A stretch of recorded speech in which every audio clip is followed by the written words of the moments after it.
Bonsoir mes chers élèves. Dans le cadre des cours numériques préconisés par le ministère de l'Éducation nationale, je vous présente dans cette séquence vidéo une activité de lecture qui intègre également en grande partie, la langue. Je l'ai façonnée de manière à répondre au cadre de référence de l'examen régional qui concerne les élèves de la première année bac. Toute option bien sûr confondue. Vous aurez l'impression dans cette activité de lecture que vous êtes en train de passer un contrôle en compréhension de texte et en langue. Juste pour vous préciser certaines choses qui me semblent importantes, cette activité va vous permettre de schématiser les questions de l'examen régional allant des premiers items qui concernent l'identification et la situation du passage, passant par l'étape d'analyse, comprendre le contenu du texte, construire un sens, établir un rapport entre l'emploi d'un fait de langue ou de style et la construction du sens pour arriver à la dernière capacité, à savoir votre réaction vis-à-vis du texte, vos prises de position par rapport au contenu du texte et votre capacité à justifier ou à défendre votre point de vue ou à interpréter des idées ou des faits. Voilà, on commence notre séance. Donc, comme je l'ai dit, nous allons faire une activité de lecture où j'ai intégré la langue. Donc, le support, c'est le chapitre dernier, chapitre 49 du roman Le dernier jour d'un condamné de Victor Hugo. Donc, voici les compétences que vise cette activité. Connaître le contexte, identifier le genre du texte, l'auteur et la date de publication, situer le passage dans l'œuvre, distinguer narrateur-personnage et reconnaître le mode d'écriture, comprendre le texte, donner le sens d'un mot en se référant au contexte, repérer un champ lexical, s'en servir pour construire du sens, comprendre le rôle de la ponctuation dans la construction du sens, identifier une figure de style et comprendre l'effet produit, identifier la tonalité du texte et justifier son emploi, interpréter, comprendre l'œuvre dans son intégralité. Voilà. Lisons le texte. Un juge, un commissaire, un magistrat. Je ne sais de quelle espèce vient de venir. Je lui ai demandé ma grâce en joignant les deux mains, en me traînant sur les deux genoux. Il m'a répondu en souriant fatalement, si c'est là tout ce que j'avais à lui dire. Ma grâce, ai-je répété, ou par pitié, 5 minutes encore, qui sait, elle viendra peut-être. Cela est si horrible à mon âge de mourir ainsi. Des grâces qui arrivent au dernier moment, on l'a vu souvent. Et à qui fera-t-on grâce, monsieur, si ce n'est à moi? Cet exécrable bourreau, il s'est approché du juge pour lui dire que l'exécution devait être faite à une certaine heure, que cette heure approchait, qu'il était responsable, que d'ailleurs il pleut et que cela risque de se rouiller. Exécrable dans ce paragraphe signifie qu'on doit détester, qu'on doit exécrer, détestable, et se rouiller veut dire se couvrir d'oxyde de fer. Et par pitié, 1 minute pour attendre ma grâce où je me défends, je mords. Je mords, c'est le verbe mordre, qui veut dire entamer avec les dents. Le juge et le bourreau sont sortis. Je suis seule avec 2 gendarmes. Oh, l'horrible peuple avec ses cris d'hyène. Qui sait si je ne lui échapperai pas, si je ne serai pas sauvée, si ma grâce... Il est impossible qu'on ne me fasse pas grâce. Ah, les misérables, il me semble qu'on monte l'escalier. 4 heures. Voilà. Identifions le texte. Alors, pour identifier le texte, il faudra, des fois on vous demande sous forme d'un tableau de citer l'auteur du texte, le titre du texte, ou de l'extrait, de dire la date de publication, parfois le siècle de publication, ou encore on vous demande le genre littéraire de l'œuvre, parfois son courant littéraire, et de citer également, on nous demande également de citer une œuvre du même auteur. Et dans le cas du dernier jour d'un condamné, on vous demandera peut-être de citer le but de la publication, qui est bien évidemment l'abolition de la peine de mort. Voilà. Voici donc un exemple d'identification. Il s'agit du chapitre 49, l'excipit de l'œuvre Le dernier jour d'un condamné. L'excipit, c'est l'antonyme d'incipit. L'incipit, ça veut dire les premières pages d'un roman ou d'un livre, et l'excipit, c'est le contraire, ça veut dire les dernières pages d'un roman ou d'un livre. L'incipit correspond généralement à la situation initiale et l'excipit à la situation finale. Donc c'est l'excipit du roman Le dernier jour d'un condamné, roman à thèse publié en 1829 par Victor Hugo, qui est un écrivain engagé. Donc passons maintenant à la situation du passage, donc situer le passage dans l'œuvre. Donc vous savez que pour situer le texte, il y a en fait deux étapes à respecter, deux choses à respecter. La première chose, c'est de situer le texte, bien évidemment, c'est rappeler l'événement précédent qui a un rapport direct avec le texte. Et l'événement qui précède dans ce cas, c'est le transfert du condamné à l'hôtel de ville pour qu'il fasse sa toilette. Donc, première étape, c'est de rappeler l'événement précédent qui a un rapport avec le texte. Et la deuxième étape, c'est de résumer brièvement le texte. Voici donc un exemple de situation. Après avoir fait sa toilette à l'hôtel de ville, le condamné se dirige vers la place de Grève sous les rires sarcastiques, moqueurs d'une foule de curieux assoiffés de sang, attendant avec avidité son exécution. Une fois arrivé à l'échafaud, le narrateur demande sa grâce à cette personne qu'il croyait juge ou magistrat, mais en vain, sa décapitation est certaine et le temps était impitoyable à son égard.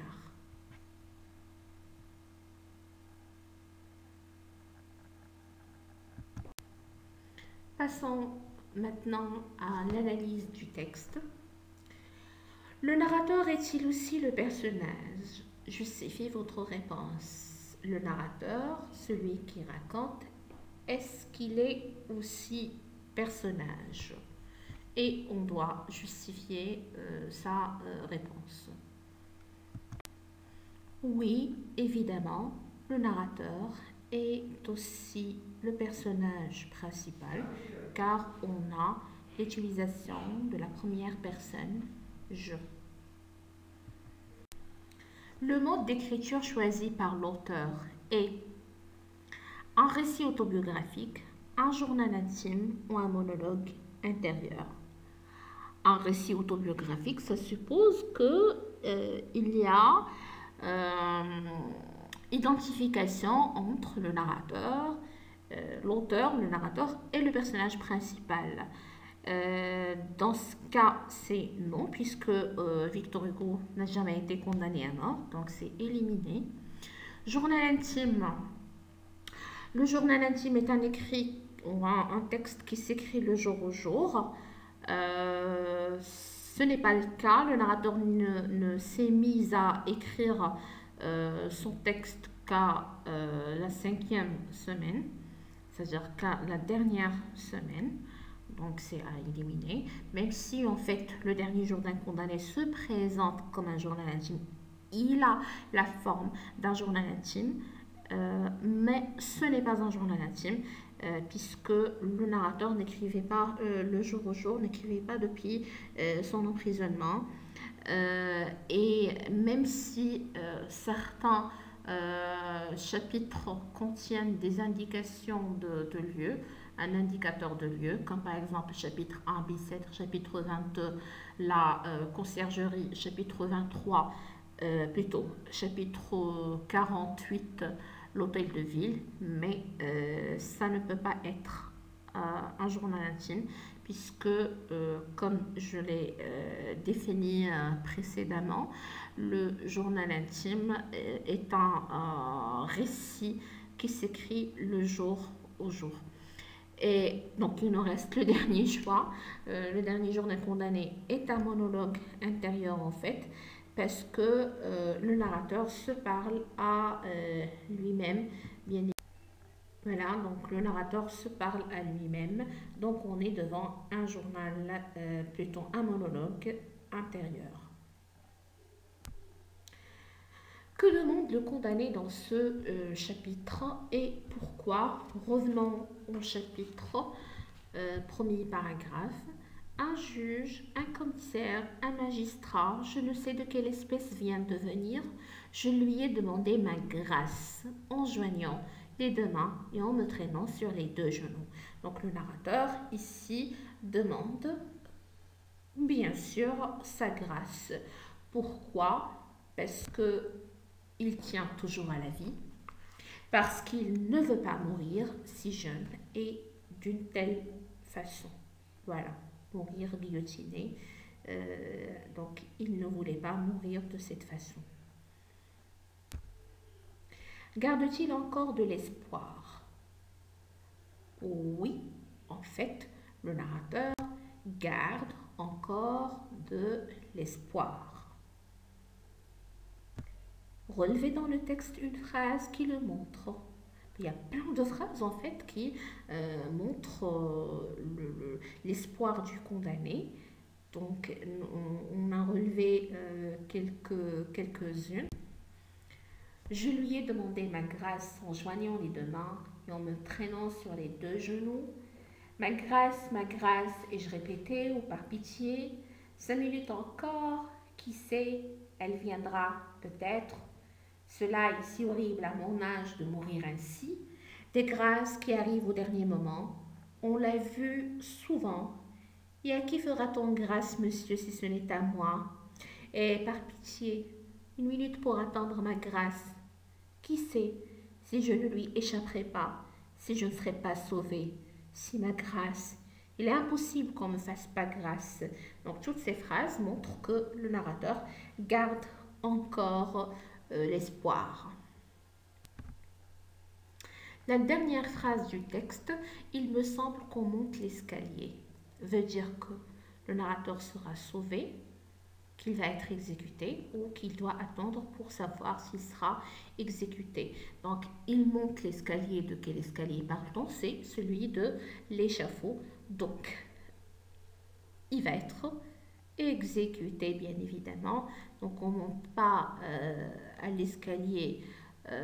On monte pas l'escalier pour être sauvé, mais c'est plutôt pour être décapité, pour être guillotiné. Donc, il va être guillotiné. Identifiez la figure de style suivante. L'horrible peuple avec ses cris d'hyène. Donc ici, le peuple a été comparé à un animal sauvage, l'hyène. C'est une métaphore, bien évidemment. C'est l'animalisation des êtres humains. Et alors, quel est l'effet de cette animalisation, de cette métaphore? Le narrateur veut montrer à travers cette animalisation que le peuple est assoiffé de sang tel un animal sauvage. Quelle est la ponctuation la plus fréquente dans ce passage? Et revenons au texte pour le savoir. Donc, à partir du premier discours, ma grâce, donc les deux mots sont couronnés d'un point d'exclamation.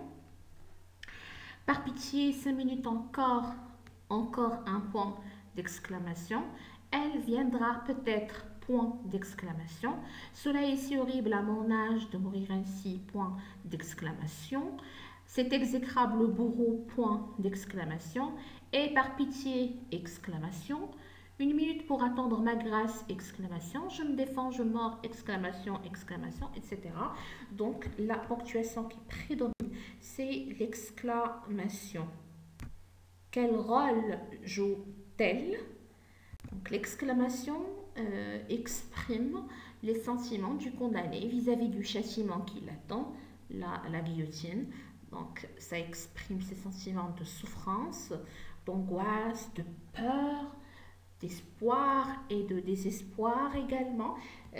Certes, il est prouvé de l'espoir tout au long du texte, mais dans la dernière phrase, le narrateur semble être désespéré. Ah, les misérables, il me semble qu'on monte l'escalier, ça montre son profond désespoir. Ça révolte également contre le châtiment qui l'attend quand il a dit « je me défends et je mords ».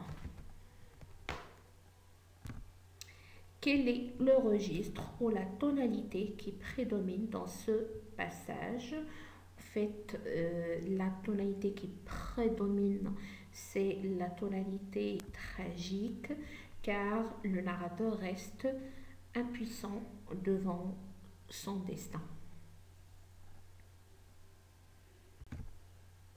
Relevé du texte des mots, des expressions relatives au champ lexical du temps. Le champ lexical du temps. Donc il y a beaucoup de mots qui réfèrent à ce champ lexical. Donc 5 minutes encore au dernier moment, à une certaine heure, 7 heures approchées, 1 minute, 4 heures, etc. En quoi la notion du temps est-elle importante dans ce passage? En quoi le temps est important? Plus le temps passe, plus la mort approche, plus le narrateur a le temps, plus il peut vivre encore, moins il a de temps. Donc c'est la mort, le néant, etc. Comment comprenez-vous la dernière phrase du texte écrite en majuscule, 4 heures? Donc cette phrase nominale isolée du texte, écrite en lettres majuscules et sans ponctuation, souligne la solennité de l'événement. Elle marque la fin de l'exécution du condamné. Elle est comme un dernier cri de désespoir. Elle agit comme le couperet de la guillotine qui tranche la tête du condamné.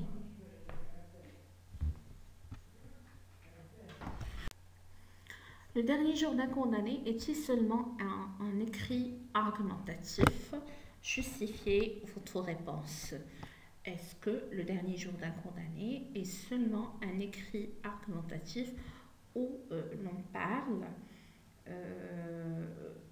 de l'abolition, uniquement de l'abolition de la peine de mort comme idée? C'est-à-dire on est devant un essai où il n'y a pas d'histoire, où il n'y a pas de narration, où il n'y a pas de récit, il n'y a pas de description. Bien évidemment, non. Le dernier jour d'un condamné n'est pas seulement un écrit ou un texte argumentatif, il est aussi narratif, car on a un héros, des personnages, un déroulement chronologique, des souvenirs racontés, des retours en arrière, c'est ce qu'on appelle l'analepse, des anticipations, les prolepses, des scènes ou récits détaillés d'une action, des ellipses, le fait de passer sous silence un ou des événements, et une situation initiale, etc. Il est aussi descriptif. Le narrateur décrit le cachot, décrit la prison de Bicêtre, écrit son préau, le préau de Bicêtre ou la cour intérieure de Bicêtre, décrit les forçats, les galériens, les personnes qui sont condamnées aux travaux forcés, décrit également l'hôtel de ville, etc. Donc il n'est pas seulement argumentatif, mais il est aussi narratif et descriptif. D'ailleurs, La narration et la description sont mises bien évidemment au service de l'argumentation.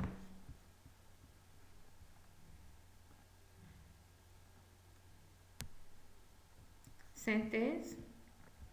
Les procédés stylistiques mobilisés dans le texte, comme les figures de style, les champs lexicaux, la ponctuation expressive, l'exclamation, la tonalité, sont mis au service de l'argumentation pour faire prendre conscience au lecteur les souffrances qu'endurent les condamnés à mort, qu'on mène à l'échafaud pour être guillotinés, l'amalgame des émotions qu'ils éprouvent et même leur réaction face au châtiment inhumain, la guillotine. Les différents sentiments comme l'espoir, le désespoir, la révolte, la soumission, bon gré, mal gré, la supplication, la rancune, etc. Merci de votre attention. N'oubliez pas de liker la vidéo et de vous abonner pour recevoir des notifications des nouvelles vidéos. Et au revoir.